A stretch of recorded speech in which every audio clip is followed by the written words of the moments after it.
আসুন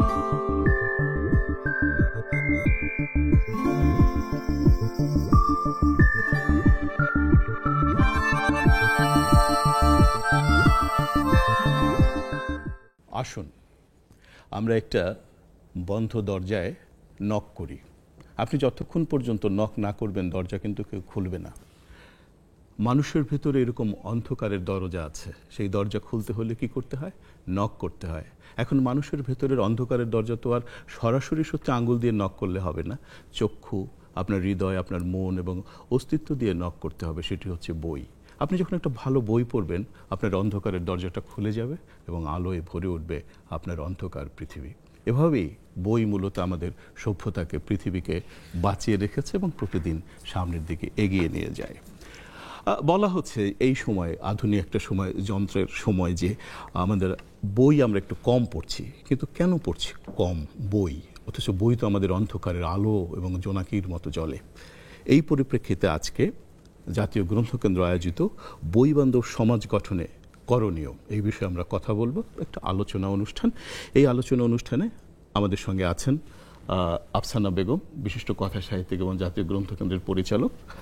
আছেন জহির উদ্দিন, বেসরকারি গ্রন্থকার সমিতির প্রতিনিধি তিনি, এবং গ্রন্থবিধান নামে একটি বেসরকারি লাইব্রেরিরও প্রতিনিধি তিনি।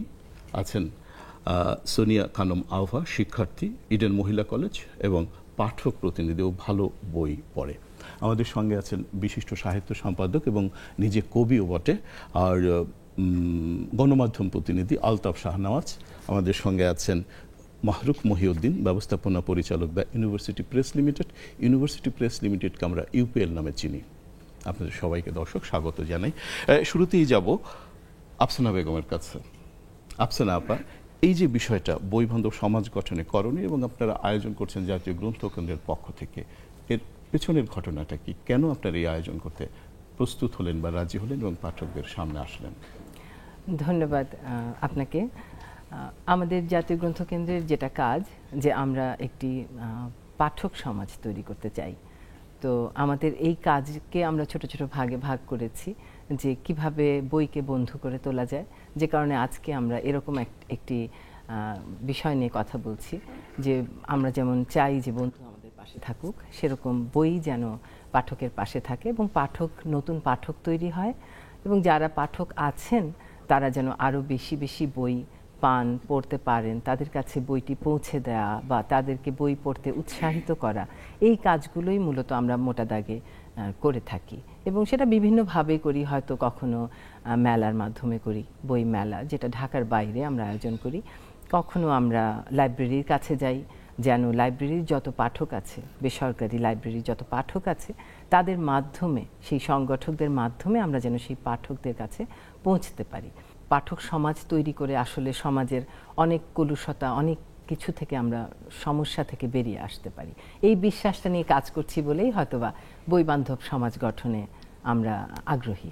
চমৎকার বলেছেন আপনি। এইবার ফিরে যাব আমাদের আলতাফ শাহনওয়াজের কাছে। আলতাফ শাহ নিজে কবি এবং দীর্ঘদিন ধরে একটি পত্রিকার সঙ্গে, প্রথম আলো সাহিত্য সম্পাদনার সঙ্গে যুক্ত ছিল। আলতাফ, তোমার কাছে জানতে চাইব যে সাহিত্য সম্পাদনা করতে গিয়ে এবং অনেক লেখক পাঠকের সঙ্গে তোমার সংযোগ হয়েছে, যোগাযোগ হয়েছে, আমাদের পাঠ রুচিটা কেমন?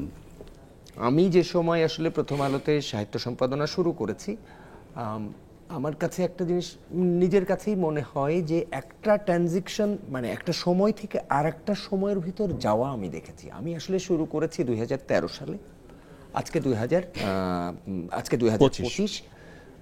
তো আমি দেখেছি যে তখনও কাগজের পত্রিকা আমরা পড়তাম, তখনও সাপ্লিমেন্টগুলো আমরা পড়তাম, পরে আস্তে আস্তে অনলাইনে চলে গেল, অনলাইন থেকে তো এখন মাল্টিমিডিয়ায় চলে যাচ্ছে, এখন তো পডকাস্টে চলে যাচ্ছে।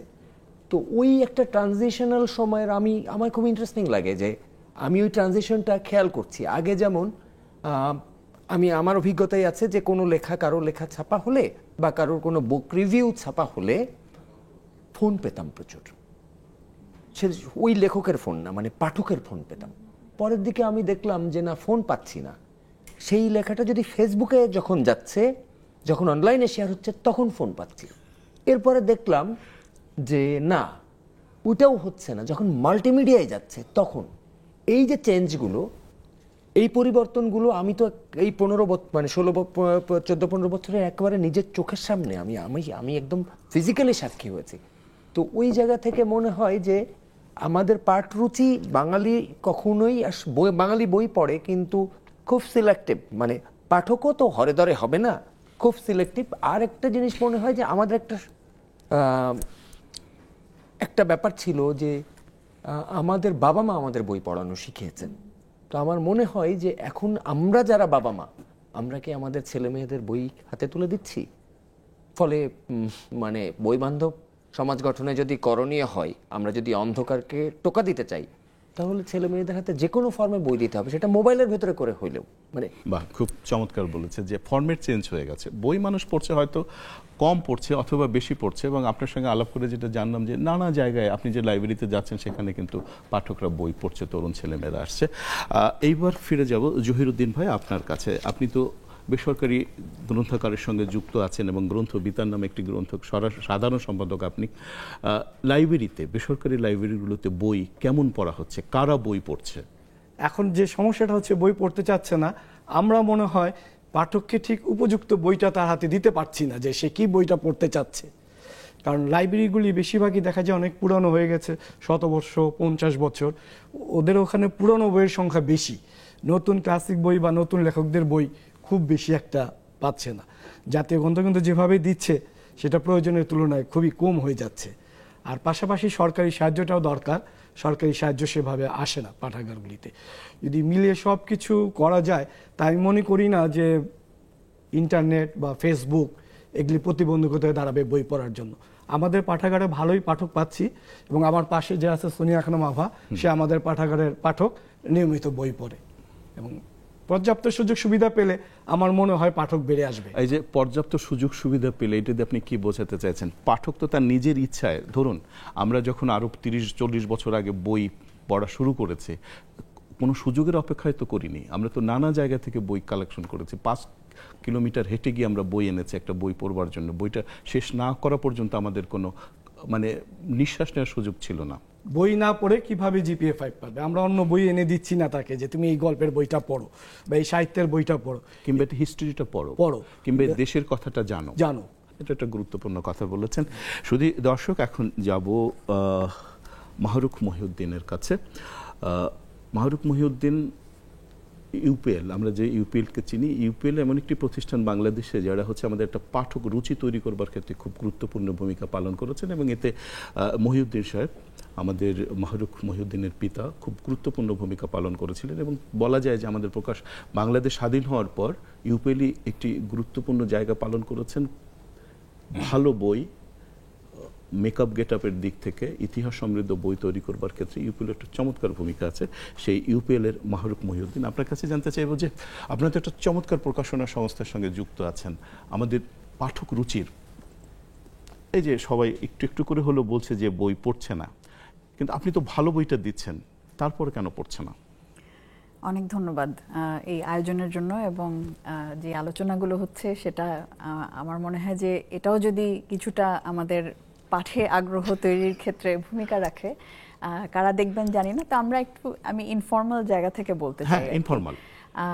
প্রথম কথা হচ্ছে যে আমি একটু সবাই যা যা বললেন সেটার সাথে সম্মতি জ্ঞাপন করেই আমি বলতে চাই যে ভালো বই দিলেই যে লোকে পড়বে এমনও কিন্তু কথা নেই। আমরা এই যে পাঠক বই বান্ধব সমাজ এর তৈরির কথা বলছি, আমাদের ইউপিএল-এর আমরা এখন মোটো বলি যে জ্ঞানভিত্তিক সমাজ নির্মাণে।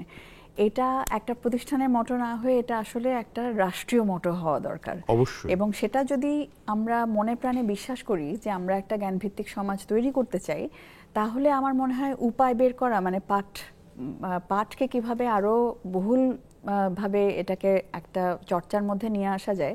এবং কিছুক্ষণ আগে আলতাফ যে কথাটা বললেন যে একেবারে বাবা মা থেকে শুরু করে, মানে পাঠের অভ্যাস তো খুব ছোটবেলায় তৈরি হয়, এবং এটা গবেষণায় দেখা গেছে যে একেবারে ছোট শিশু, অর্থাৎ সে হয়তো নিজে পড়তেও জানে না, হয়তো কিছু শব্দের সাথে তার এক ধরনের পরিচিতি হয়েছে বা হয়নি, কিন্তু সন্তানকে কোলে নিয়ে বাবা মা যখন বই পড়ে শোনাচ্ছেন, ওই যে শুনে শুনে তার যে বইয়ের অভ্যাস তৈরি হচ্ছে, সেই সময় থেকেই কিন্তু পাঠের রুচি তৈরি হয়।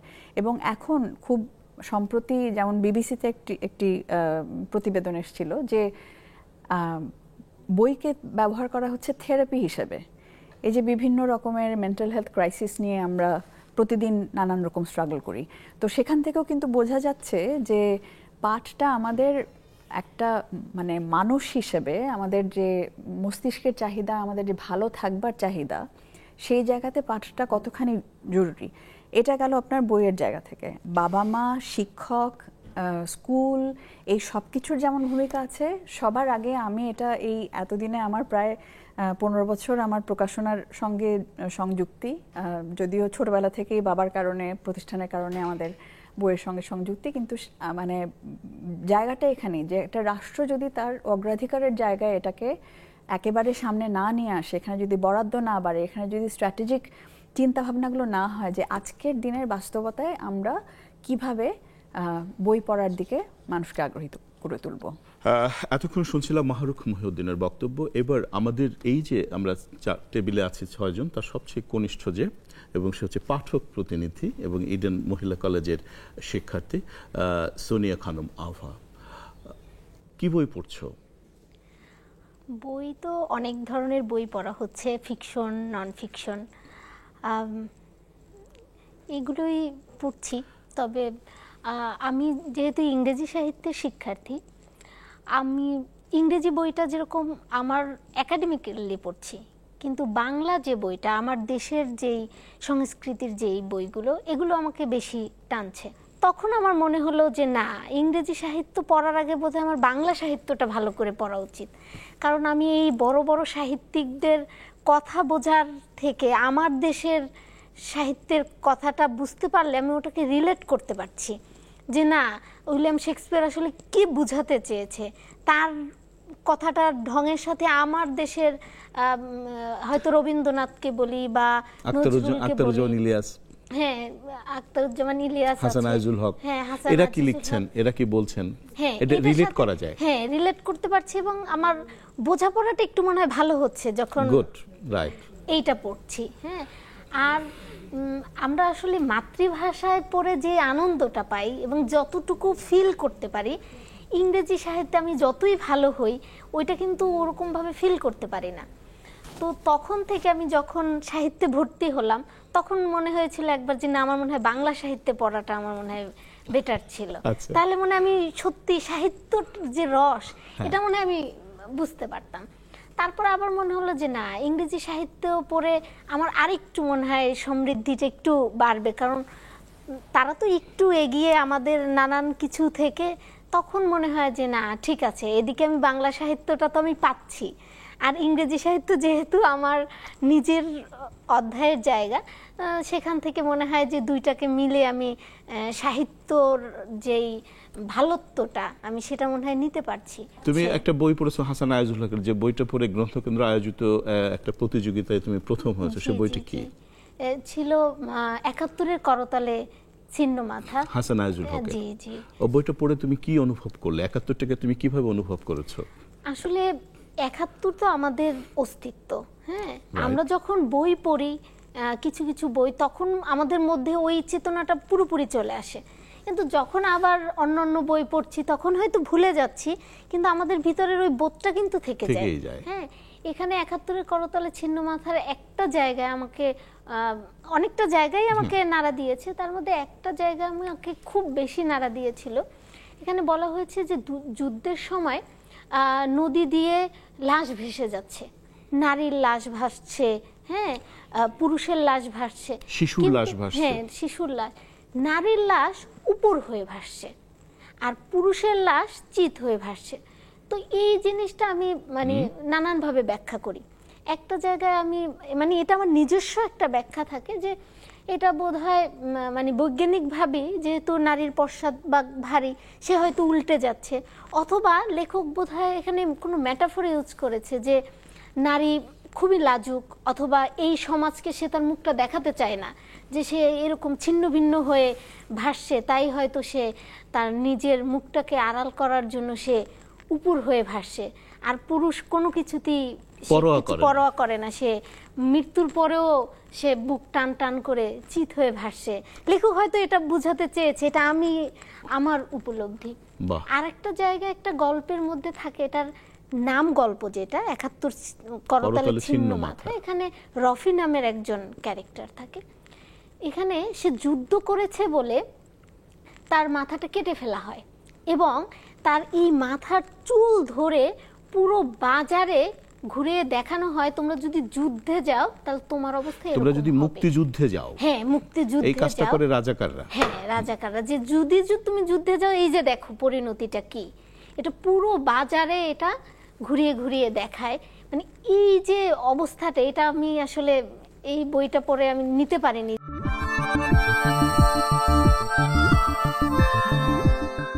আফসানা বেগম, আপনার কাছে আবার ফিরে আসছে। সেটা হচ্ছে যে আপনি বলছিলেন যে আপনি অনেক লাইব্রেরিতে যাচ্ছেন এবং প্রচুর পাঠকদের সঙ্গে আপনার দেখা হচ্ছে, এবং এই সময় আমরা বলছি যে ছেলেমেয়েরা পড়ছে না, কিন্তু আপনি যে অভিজ্ঞতা বললেন যে প্রচুর ছেলেমেয়েরা অদ্ভুত রকমের অভিজ্ঞতা দিচ্ছে তাদের বই পাঠের, সেইটা একটু জানতে চাই। আমরা আসলে দুভাবে পাঠকের কাছে পৌঁছাচ্ছি ইদানিং আমরা যে কাজগুলো করছি। একটা হচ্ছে যে আমরা তো লাইব্রেরি, বেসরকারি লাইব্রেরির পৃষ্ঠপোষকতা করি, অর্থাৎ তাদেরকে নানানভাবে প্রণোদনা দিয়ে সরকার থেকে সংস্কৃতি বিষয়ক মন্ত্রণালয়ের মাধ্যমে যে ফান্ডটি দেওয়া হয় সেটি তাদের মধ্যে আমরা দেওয়ার চেষ্টা করি বইয়ের মাধ্যমে এবং নগদ অর্থের মাধ্যমে। তো সেই কারণে আমাদের লাইব্রেরির সাথে সরাসরি সংযোগ থাকে। নানান রকম প্রতিযোগিতার আয়োজন করি আমরা পাঠকদের জন্য। বই পাঠের প্রতিযোগিতা, বই পাঠের উপরে নির্ভর করে বুক রিভিউ কিংবা বই দিয়ে তারপরে একটা আলোচনা বা এক ধরনের প্রতিযোগিতা উপস্থাপন, বুক রিভিউ উপস্থাপন, লেখা, সব রকম। তো সেটা তো একটা আছেই। আর এছাড়া আমরা যাই শিক্ষা প্রতিষ্ঠানে, যেটা আসলে খুব সীমিত আকারে একটা পাইলট প্রজেক্ট বলতে পারেন। আগামী বছর আমরা চেষ্টা করব আরো অনেক বেশি স্কুল কলেজে যেতে, যেন আরো বেশি পাঠকের কাছে পৌঁছতে পারে। স্কুল কলেজে আসলে কি পদ্ধতিতে যাচ্ছেন? আপনারা কি আগে বই পাঠাচ্ছেন? পদ্ধতিটা একটু ভিন্ন লাইব্রেরি থেকে। সেটা হলো যে আমরা শিক্ষা প্রতিষ্ঠানে একটি বই নিয়ে যাচ্ছি, যে কোনো একটি বই। আগে বইটা পাঠিয়ে দেন? না, আমরা নিজেরাই বইটা নিয়ে যাই। নিয়ে গিয়ে আমরা 300 বই পাঠকদের মধ্যে, অর্থাৎ শিক্ষার্থীদের মধ্যে বিলি করি এবং তারপর 1 মাস সময় দিই তাদের ওটা পড়ার জন্য। 1 মাস পরে আবার গিয়ে আমরা পরীক্ষা নিই ওই বইটির উপরে। 1-1.5 ঘন্টার একটা পরীক্ষা হয়, নানান রকম প্রশ্ন থাকে ওই বইটির উপরে। তারপরে আমরা আবার আরেকদিন গিয়ে পুরস্কার দিয়ে আসি 20 জনকে, প্রথম 20 জনকে একটা পুরস্কার দিই। তো এখানে দেখা যাচ্ছে যে আপনি যেটা প্রশ্ন করলেন, যে একটা ভিন্ন চিত্র দেখতে পাচ্ছি। যেরকম শুনি যে পাঠক নেই বা পড়তে চাচ্ছে না, পাঠ বিমুখ হয়ে যাচ্ছে, বা অন্য যত ডিভাইস আমরা এখন হাতের কাছে পাচ্ছি সেগুলোতে চলে গেছে। কিন্তু আমরা যখন শিক্ষা প্রতিষ্ঠানে গেলাম, লাইব্রেরির চেয়েও সেখানে বেশি সাড়া পাচ্ছি। কেন? কারণ লাইব্রেরি পাঠকরা তো আর লাইব্রেরিতে নেই, তারা তো নিজ নিজ বাড়িতে আছে। তাদের সঙ্গে সংযোগ ঘটাতে হলে লাইব্রেরি সংগঠকদের উপরে নির্ভর করতে হচ্ছে। কিন্তু শিক্ষা প্রতিষ্ঠানে পাঠক উপস্থিত, আমরা গেলেই তাকে পাচ্ছি সরাসরি, তাদের সাথে সরাসরি একটা ইন্টারাকশন হচ্ছে এবং সেখানে প্রচুর পাঠক আছে যারা আগ্রহী। এক্ষেত্রে আমাদের ভালোর দিকটা শুধু বললাম, অসুবিধাগুলো যেগুলো আমরা এখন বোধ করছি সেগুলো হচ্ছে যে এই কাজগুলো করার জন্য যথেষ্ট বাজেট কিন্তু আমাদের দেওয়া হয়নি। অর্থাৎ সংস্কৃতি বিষয়ক মন্ত্রণালয় এমনিতেই একটু বলা যায়, সবাই জানেন যে একটু নিগৃহীত। অর্থাৎ সংস্কৃতি মানে দেশের তৈরি করা বা পাঠ তৈরি করা, এটা ঠিক অন্য অনেক কিছুর মতো গুরুত্ব পাচ্ছে না, যে কারণে হয়তো বা পাঠ বৃদ্ধিতে আমরা যদি 6টা বা 8টা কলেজে গেলাম পাইলট প্রজেক্টে, কিন্তু আমরা যদি এখন বিভাগে 100টা করে কলেজে যেতে চাই, তাহলে আমাদের একটা বড় বাজেট দরকার, আমাদের আরো লোকবল দরকার। আমরা যদি লাইব্রেরিকে সারা বছরে একটা ক্যাটাগরি লাইব্রেরিকে মাত্র 40,000 টাকার বা 50,000 টাকার বই দিতে পারি, এটা আসলে মানে যথেষ্ট নয়। হ্যাঁ, এবং এইটুকু করার জন্য যে কর্মযজ্ঞের মধ্য দিয়ে আমাদের যেতে হয়, সেটাও আসলে এক ধরনের লজ্জাজনক পরিস্থিতি।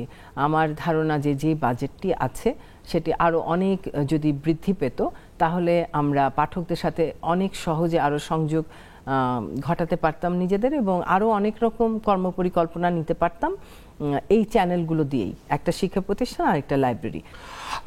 আলতাফ শাহনাজ, তুমি বলছিলে তোমার আগের কথায় যে মা বাবার কাছে বইয়ের পাঠ নিয়েছিলে, এটি খুব স্বাভাবিক ছিল আমাদের সময়। এখন সেই সময়টা পাল্টে গেল কেন? আমরা যদি আমাদের শিক্ষার জায়গাটা না ঠিক করি, তাহলে আমরা যত আলোচনা করি, যত কিছু করি, কিচ্ছু হবে না। বাচ্চাদেরকে তো স্পেস দিতে হবে, বইটাকে তো আপনার শিক্ষা ব্যবস্থার মধ্যে ঢুকাতে হবে। একটা ছেলে বা একটা মেয়ে ক্লাস করে, এরপরে কোচিং করে, এরপরে অমুক স্যারের কাছে যায়, এরপরে আর্ট শেখে, এরপরে কারাতে শেখে, তো সে কীভাবে পড়বে? তার তো ওই স্পেসটা নাই। এখন এই জন্যেই এটা পাল্টে গেছে। আর যে জিনিসগুলো আমার কাছে যে মনে হয় পুরোপুরি আলোচনায় আফসানা আপা যেটা বলছিলেন যে কিছু উল্টো চিত্র দেখা যাচ্ছে, আমরা তো এখন যেভাবে বলছি সেটা হচ্ছে ট্র্যাডিশনাল একটা ওয়ে থেকে দেখা, কিন্তু ট্র্যাডিশনাল ওয়ের বাইরেও বইয়ের পাঠক কিন্তু বাড়ছে বলে আমার লাগে। হয়তো তারা বই কিনে না, কিন্তু তারা পিডিএফ পড়ে, কোত্থেকে পিডিএফ নামায়। এবং সাম্প্রতিক বইয়েরও আমি ইউপিএল দেখা যাচ্ছে 2 মাস আগে যে বই বের করেছে সেটার পিডিএফ তারা কোথা থেকে পেয়ে গেছে, মানে করে ফেলছে। একজন আমি কিনেছি, আমার পুরো বইটা স্ক্যান করে পিডিএফ করে ফেলছে। বই কিন্তু এইভাবে প্রচুর গুপ্ত সার্কেল হয়েছে। আচ্ছা, বইয়ের মানে এই জেনারেশনগুলোকে আমরা চিনি না, ওরা পড়ে, কিন্তু ওরা আবার বলে না যে আমরা যেরকম আগে বলতাম, ইয়ে করতাম। এই সার্কেলটা তৈরি হয়েছে। হ্যাঁ, ওরা হয়তো গল্প পড়ে না, হয়তো হিস্ট্রির বই পড়ে। মানে পলিটিক্যাল লিটারেচার নিয়ে তো বিরাট, বাংলাদেশে তো একটা বিপ্লবই ঘটে গেছে এই বিগত 10 বছরের ভিতরে। পলিটিক্যাল হিস্ট্রি, তারপরে ধরেন একটু মুক্তগদ্য ধরনের বই, একটু অনুবাদের বই, এগুলোর তো প্রচুর পাঠক তৈরি হয়েছে এবং কিছু নিশ পাঠক তৈরি হয়েছে। আগে যে অবস্থাটা ছিল আমাদের, মোটামুটি 3টা ক্যাটাগরি: প্রবন্ধ, কথা সাহিত্য, কবিতা পড়তো একসময়। কিন্তু এখন প্রচুর নিশ পাঠক তৈরি হয়েছে, হিস্ট্রির একটা পাঠক তৈরি হয়েছে।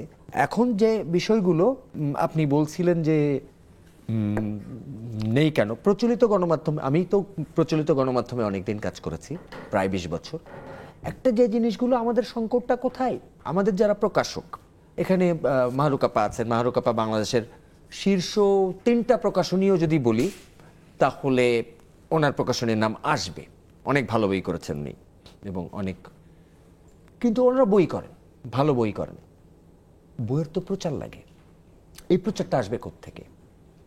আগে কিন্তু গণমাধ্যম কম ছিল, তারা এক ধরনের দায়িত্ব তারা পালন করত, কম করুক বেশি করুক। এখন কিন্তু ওই প্রচার নাই, কেউ রিভিউ করতে চায় না।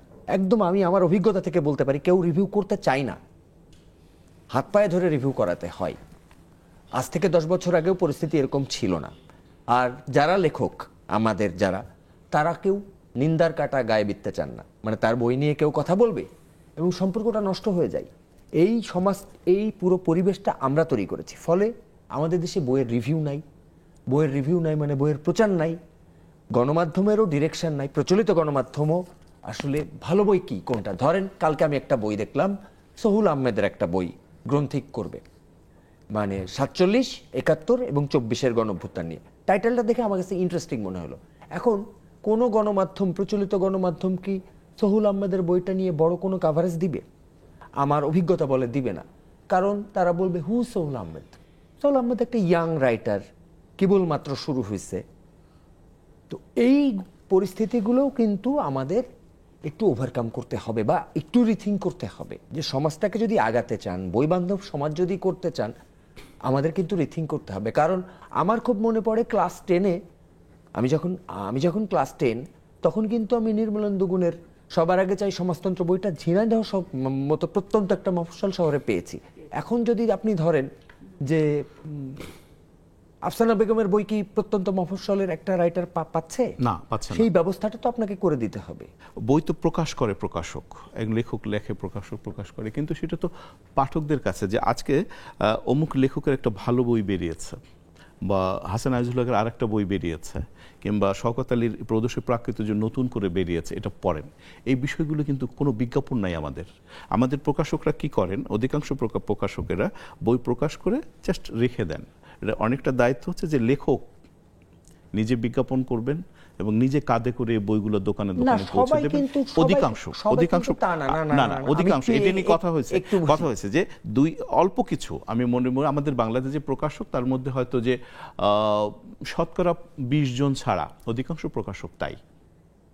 আমি এটা চ্যালেঞ্জ দিয়ে বলতে পারি,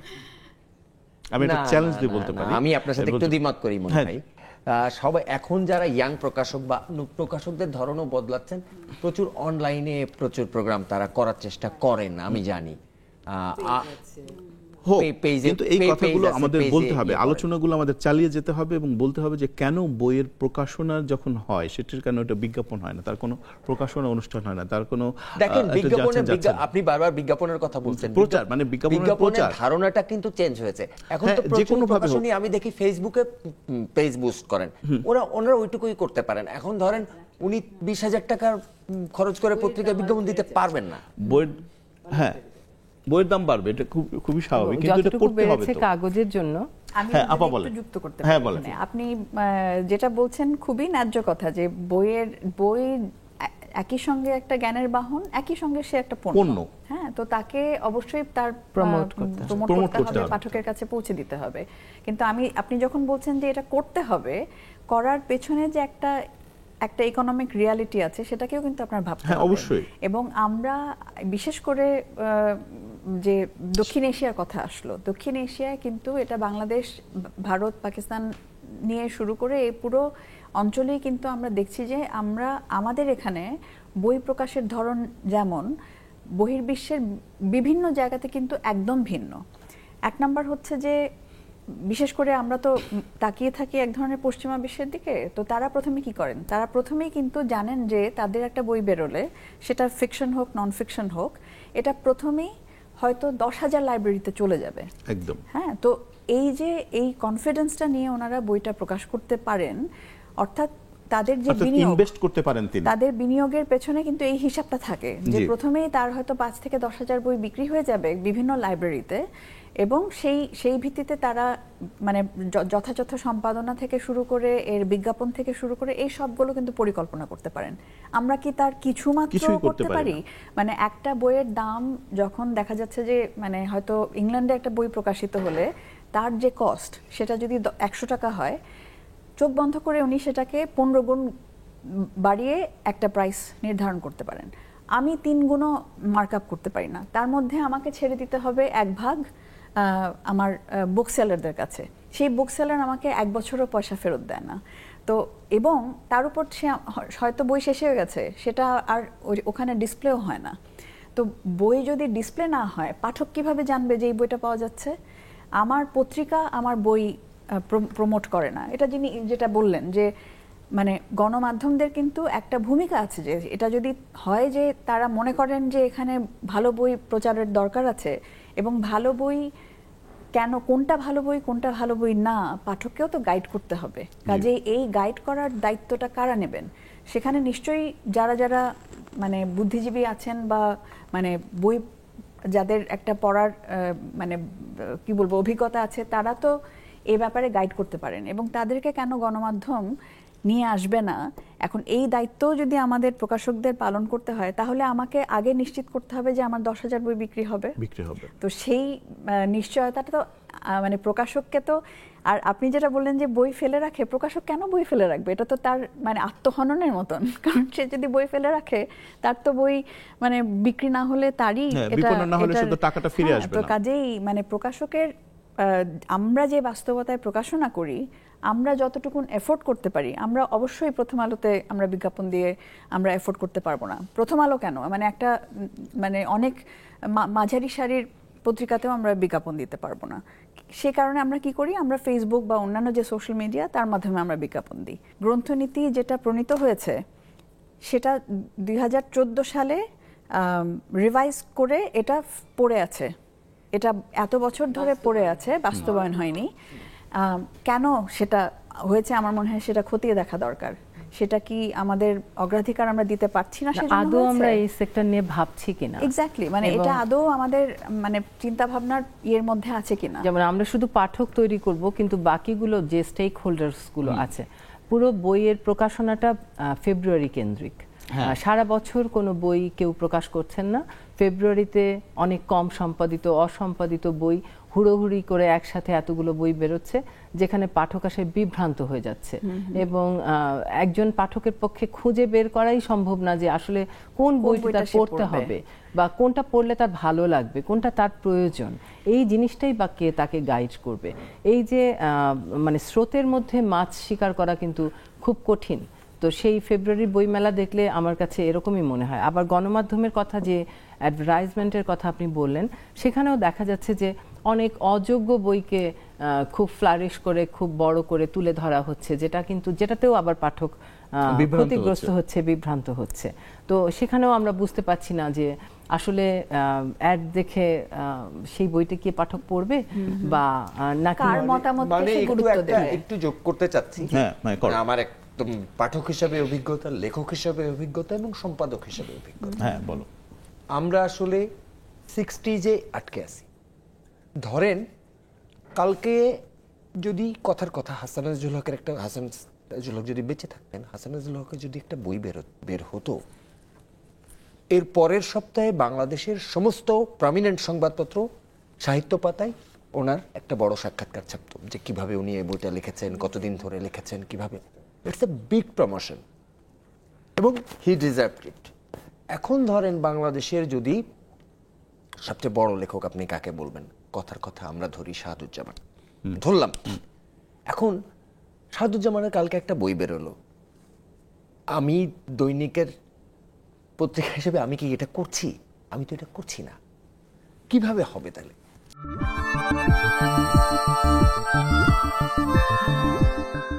সোনিয়া, তোমার কাছে আবার ফিরে আসছে, সেটা হচ্ছে যে এই যে আলোচনা শুনলে সবাই সিনিয়র নানা জায়গা থেকে, তোমার কি মনে হচ্ছে যে আমাদের বইয়ের বিশ্বটা কেমন হয়ে উঠবে ভবিষ্যতে?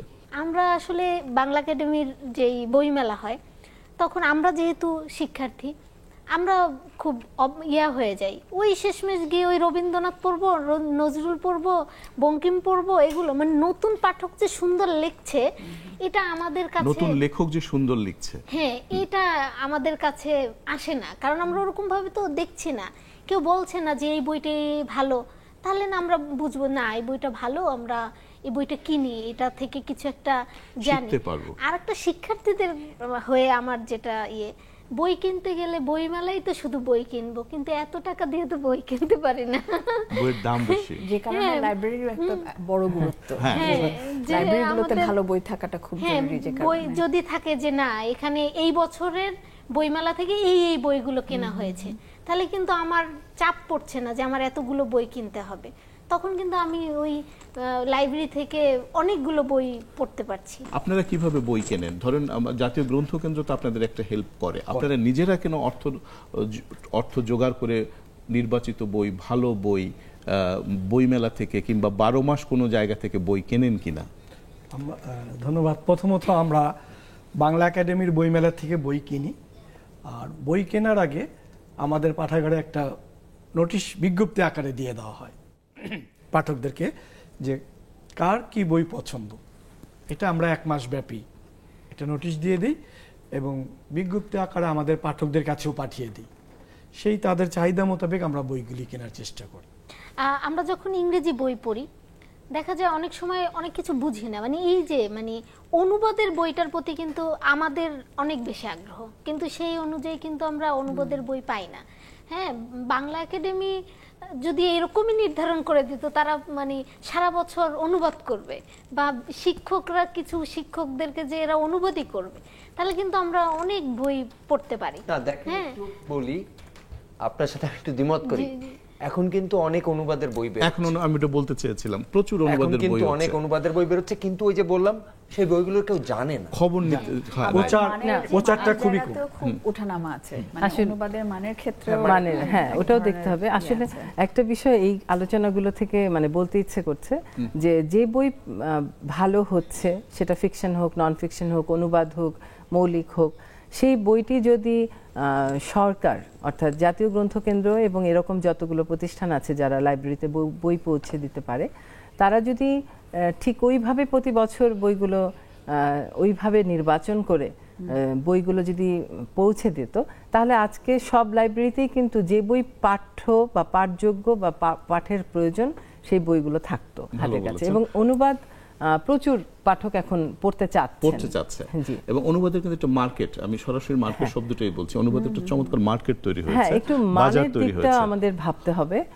অনেক মানহীন অনুবাদ হয়ে আসছে, আবার এবং সেটা নিয়ে নকল হচ্ছে, এরকম অভিযোগ শোনা যাচ্ছে যে অন্য দেশের একটা অনুবাদ আমাদের কারো মানে বা একটা ফিকটিশিয়াস একটা কাল্পনিক নাম দিয়ে যে কোনো প্রকাশনা প্রতিষ্ঠান বের করে আনছে। এই বিষয়গুলোতে আসলে আমাদের নিকৃষ্ট অপরাধ, এগুলোতে আমাদের একটু সোচ্চার হতে হবে। এবং জাতীয় গ্রন্থকেন্দ্র থেকে যেটা আমরা ভবিষ্যতে করব, যে অনুবাদ বই নেয়ার সময় লাইব্রেরিদের জন্য নেয়ার সময় আমরা কপিরাইটের চুক্তির কাগজ দেখতে চাইবো, তাহলে হয়তো বা একটা চাপ আমরা তৈরি করতে পারবো প্রকাশকদের উপরে, যে অনুবাদ করতে হলে ঠিক কি উপায়ে অনুবাদটা করতে হবে, মানে এটুকু আমরা পরিকল্পনা করছি।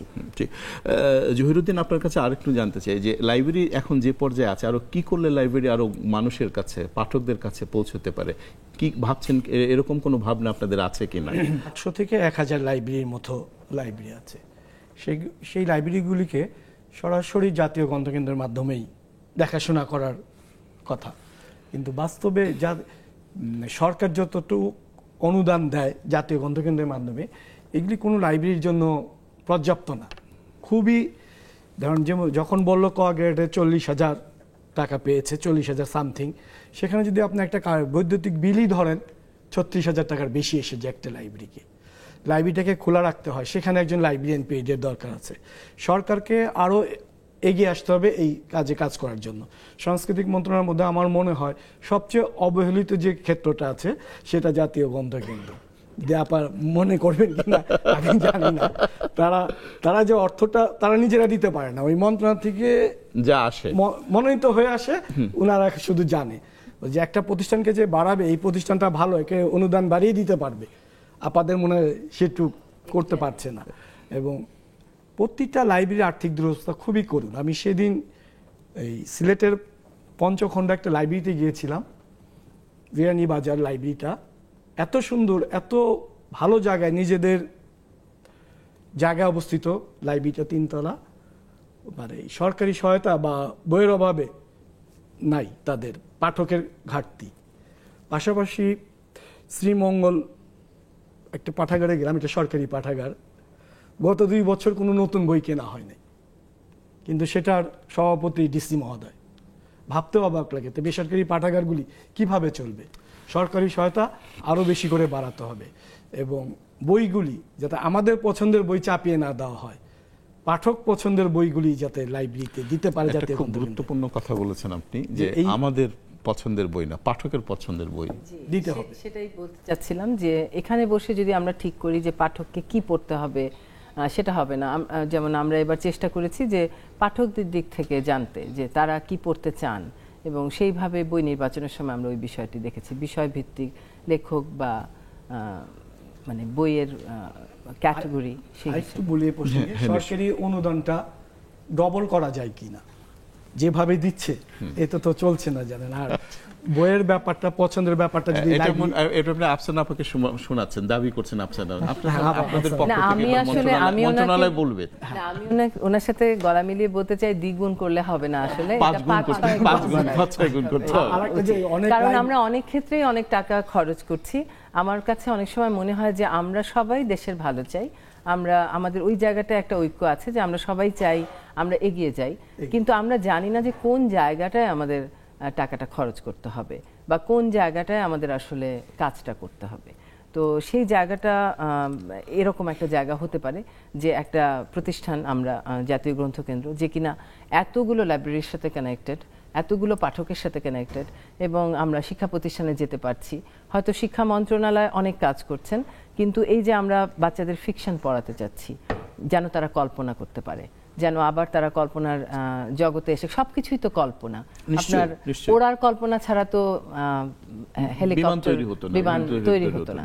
আমরা হয়তো যে কাজটি করছি, এটার রিটার্ন, আপনি যদি ফলাফল দেখতে চান, ফলটা অনেক দিন পরে দেখা যাবে, হ্যাঁ 25 বছর পরে যে ছেলেটি আজকে বই পড়ছে জি। তার রেজাল্টটা তো হবে 20 বছর পরে, 10 বছর পরে, 15 বছর আমরা পরে। হয়তো অনেক বেশি একটা জায়গায় আমার মনে হয় যে যেতে হবে আর হ্যাঁ, কি, হ্যাঁ। যে মানে এটা আমরা হয়তো আসলে- অনেক বেশি এটা ক্রিকেট খেলা নয়, এটা জি। ফুটবল খেলা নয় যে তাৎক্ষণিক কয়েক ঘন্টার মধ্যে রেজাল্ট জি হবে। আমরা এই হয়তো রেজাল্টটা ওই হবে রকম অস্থির একটা জীবনে আমরা এমন কিছু করতে চাই যার ফলাফল খুব দ্রুত দেখতে পাবো। নিশ্চয়ই, সেটাই আমরা অনুধাবন করতে পারছি না বলেই আমরা আমাদের আরেকটু হ্যাঁ বলুন, আপনি বলুন। বেসরকারি লাইব্রেরিগুলি অনেক ক্ষেত্রে লাইব্রেরিয়ানের অভাবে খুলতে পারে না।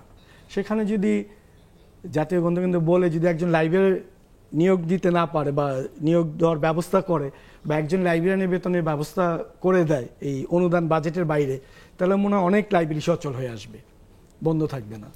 এটা একটা বিষয় যে নিয়ম করে সকাল বা বিকেল বেলা 5টা থেকে রাত 10টা পর্যন্ত লাইব্রেরিটা খোলা থাকবে। একটা লোক তো তার সময় দিচ্ছে, তার তো একটা মিনিমাম সম্মানই দরকার, নাইলে সে মানে ব্যক্তিগত উদ্যোগ হয়তো 2 দিন 3 দিন 6 মাস হইতে পারে, বছরের পর বছর তো হইতে পারে না। এখন এটা হচ্ছে যে জাতীয় গ্রন্থকেন্দ্র করতে পারে না, এটা যদি সংস্কৃতি মন্ত্রণালয় অনুভব না করে যে আমার এই জ্ঞানের লাইব্রেরিটা খুলে রাখতে হবে এবং এই রেজাল্টটা পাওয়ার জন্য আমাকে 20 বছর অপেক্ষা করতে হবে।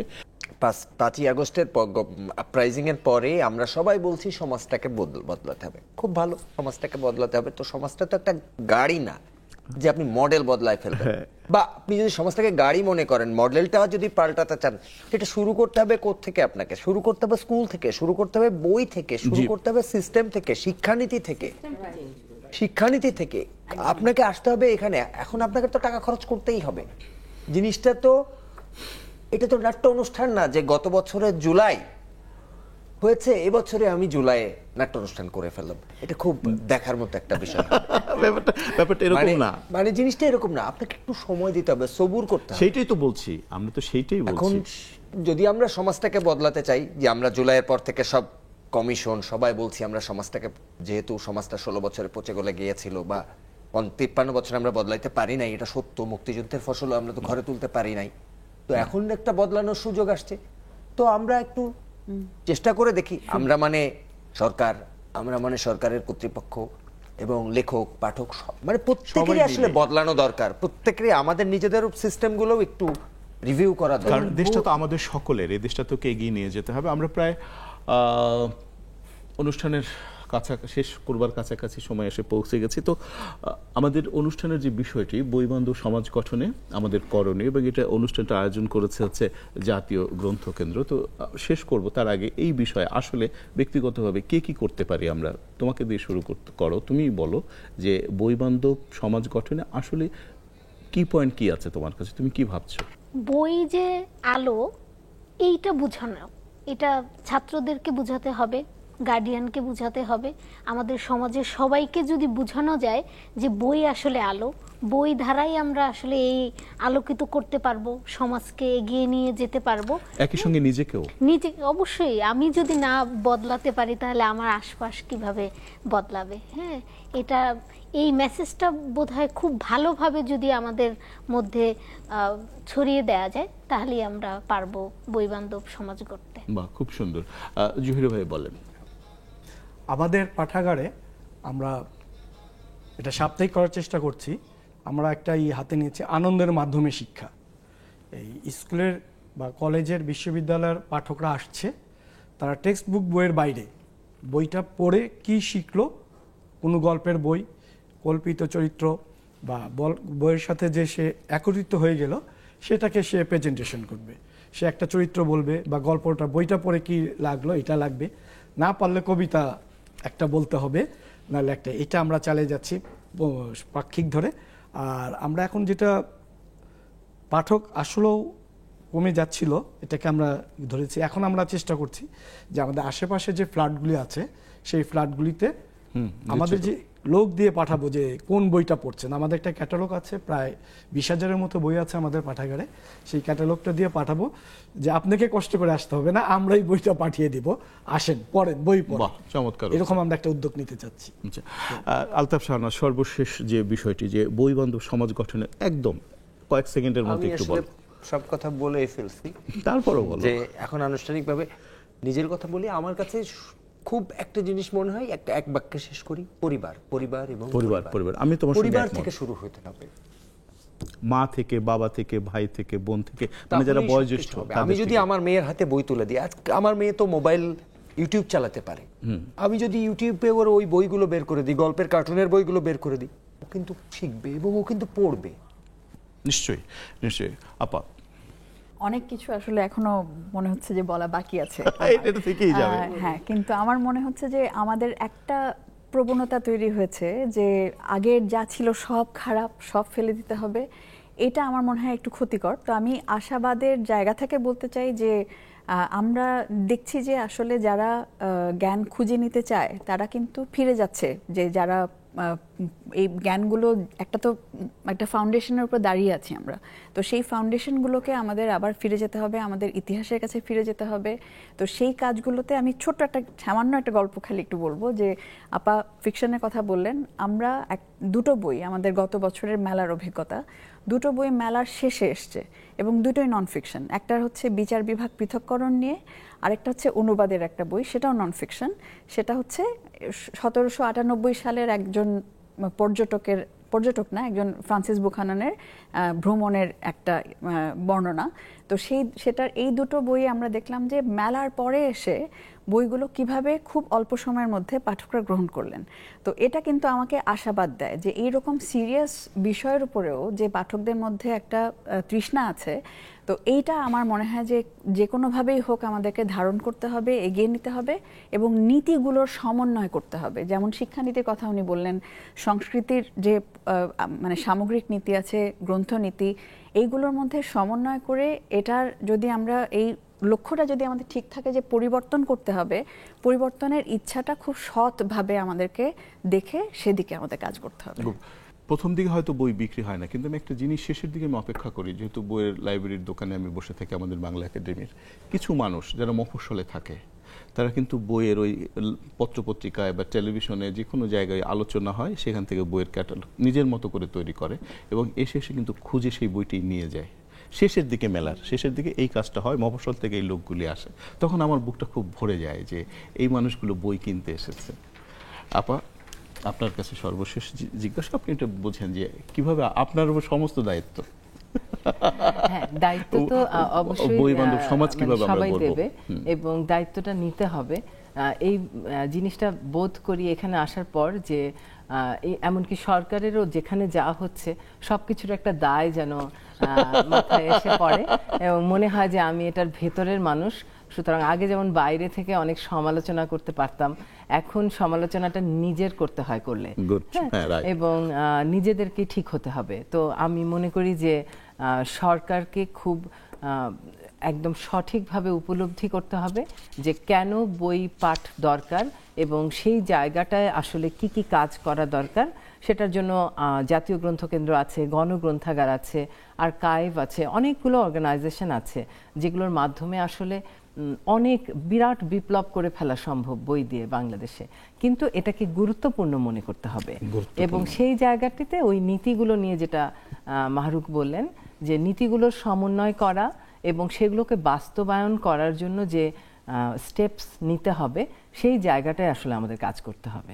আমরা তো অনেক চেষ্টা করছি পাঠক বাড়ানোর, এবং সেই জায়গাটা আমরা সৎভাবে আমাদের যতটুকু সামর্থ্য আছে, যে জায়গায় আসলে আমাদের পৌঁছানো সম্ভব না সেরকম জায়গাতেও আমরা পৌঁছে যাচ্ছি কিন্তু লাইব্রেরির মাধ্যমে। সরকার কখনো প্রত্যন্ত অঞ্চলের একটা গ্রামের একটা পাঠকের কাছে সরাসরি যেতে পারতো না, কিন্তু লাইব্রেরি, বেসরকারি লাইব্রেরি আছে বলেই কিন্তু আমরা সেখানে যেতে পারছি। এখন আবার শিক্ষা প্রতিষ্ঠান, বিভিন্ন পরিবার থেকে বিভিন্ন ছেলে মেয়ে আসছে, তাদেরকে একটা জায়গায় কিছু বই পড়ানোর একটা পরিকল্পনা নিয়ে যাচ্ছি। কিন্তু আমাদের পেছনে যদি বড় পরিকল্পনা না থাকে, আমাদেরকে যদি ব্যবহার না করা হয়, যে সামর্থ্য বা ক্ষমতা আমাদের আছে সেটা যদি আমরা পুরোপুরি এখানে প্রদর্শন না করতে পারি, তাহলে আসলে কিন্তু সবকিছুই ব্যর্থ হয়ে যাবে।